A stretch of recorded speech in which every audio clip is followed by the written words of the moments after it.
I talked to this fellow at length, and he said, I think you better slow down or we're going to take your license from you. And I said, geez, I don't really want that to happen. And he said, you can handle a car pretty good. Maybe you should come and join us.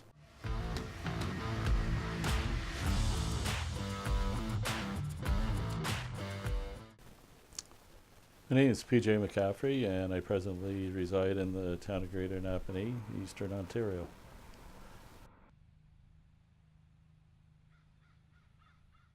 Present time, I'm the Domestic Violence Bail Safety Program Coordinator for Napanee Detachment, as well as Kelladar and Loyalist Detachment.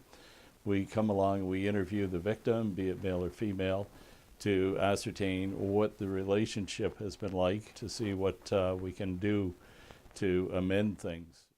I started into high school in the late 50s and that was just about the time that the auto industry changed their way of thinking and started building what they referred to at that time as muscle cars. I enjoy fast cars, I enjoy classic cars and sports cars, that type of thing. I tried to have the fastest car in town right up until we left town and came to Napanee, and won a lot of races out in the country against other drivers as well. The 1962 Corvair coupe that we took into winter rallies, racing type ventures and that.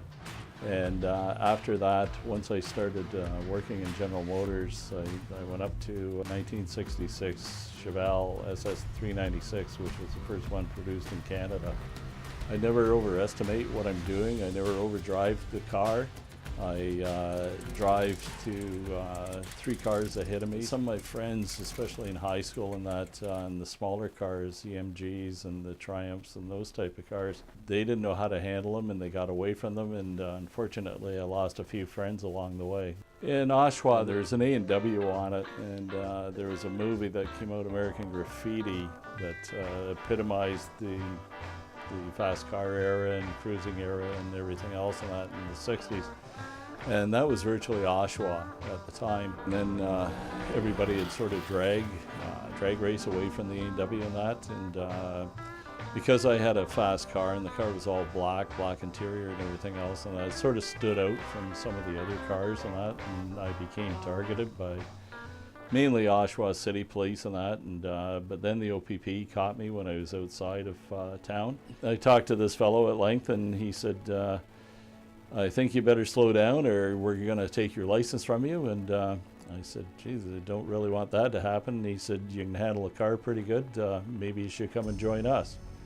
It was quite a shock to the system, I'll tell you, once I got into police college after having free reign on everything outside of that. The OPP is a paramilitary organization similar to the armed forces, and you're at attention a lot, you're saluting officers, you're marching, you're doing all kinds of things like that. When we came to Napanee, I think the population at that time was about 4,500 people. We adapted. Napanee Detachment was like a big family to us. Not a real big family, because at that time I think we only had about 17 members working here. We had lots of fun.